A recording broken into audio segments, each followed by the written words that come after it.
The shots came from the Afghan side first.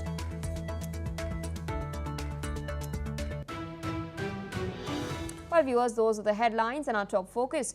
US President Donald Trump has stated that Iran has asked if US sanctions could be lifted. Trump expressed openness to hearing Iran's request but highlighted the difficulty the sanctions cause Iran's economy. Trump's comments have come after Iran's Supreme Leader Ali Khamenei has stated that cooperation with the US is impossible, while Washington supports Israel and interferes in the Middle East. Trump has restored his maximum pressure campaign against Iran after his second term commenced, aiming to prevent Tehran from developing a nuclear weapon. The US bombed Iran's nuclear sites back in June 3, to be specific. Meanwhile, talks between the two countries have stumbled on issues like uranium enrichment, with Western powers now pushing for zero enrichment to avoid weaponization, a demand that Iran has rejected. Listen in to what Donald Trump had to say. And frankly, Iran has been asking if the sanctions could be lifted. Iran has got very heavy U.S. sanctions, and it makes it really hard for them to do what they'd like to be able to do. And I'm open to hearing that, and we'll see what happens, but I would be open to it. But we did take the sanctions off Syria. Joining us on the broadcast is Mr. Peter Boehm. He is a foreign editor at Weekly Blitz, joining us from London. Thank you so much for taking out time and speaking to us on NewsX World. We've been discussing Iran for quite a while now, especially the fact that its economy has been hit by these sanctions for quite a while.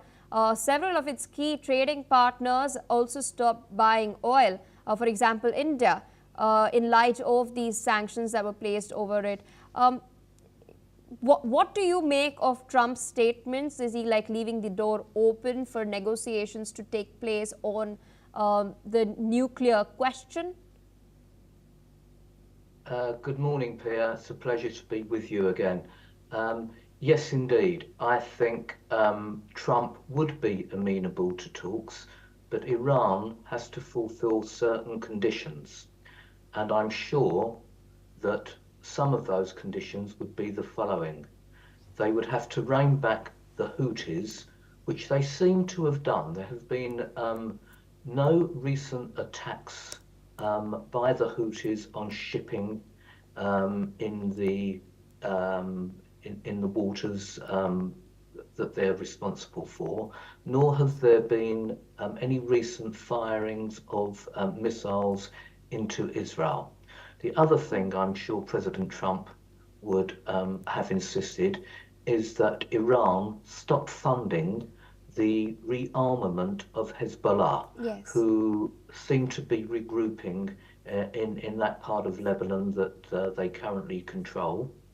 And thirdly, most importantly, that they stop going anywhere near in trying to recreate their nuclear facility.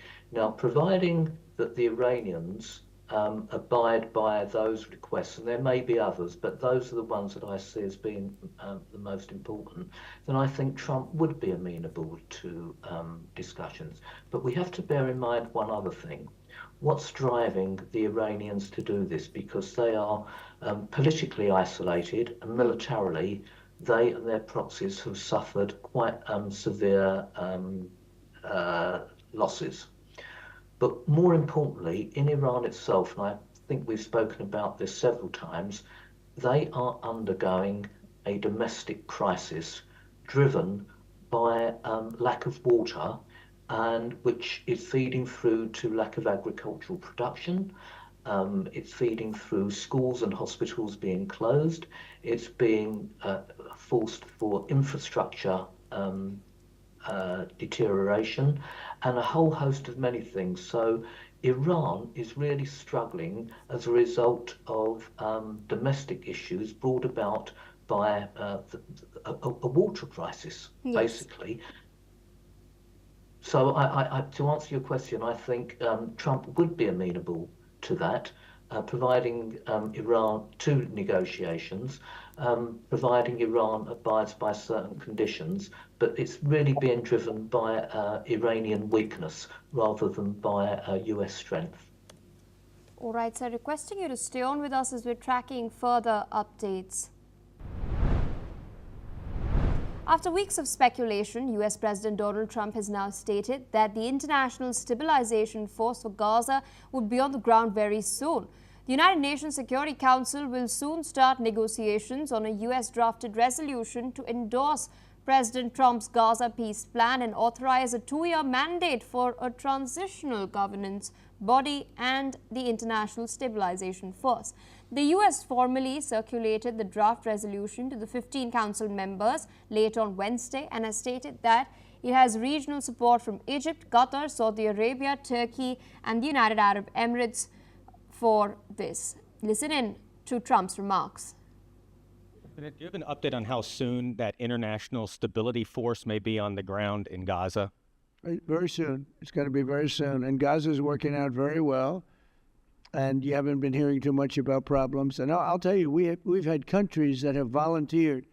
If there's a problem with Hamas, as an example, or a problem with anything, but they volunteered to, on a single basis, go in and take care of it. We have very powerful countries in this coalition. And it's not, this is because I've heard some of the press saying, well, it's a very tentative, or it's not tentative. This is a very strong peace. This is peace in the Middle East. Hamas is a very small part of it, very, very small part. And if they don't do as they said, if they don't behave, then they've got themselves a big problem, a really big problem like they've never had. But so far, it seems to be working out very well. But that's a very small part of what we're talking about. That's a part of Gaza. Still with us on the broadcast is Mr. Peter Baum. Interesting comments there by Donald Trump. He stated that Hamas is a very small part of the larger peace plan in the Middle East. He's, of course, currently spoken about the International Stabilization Force.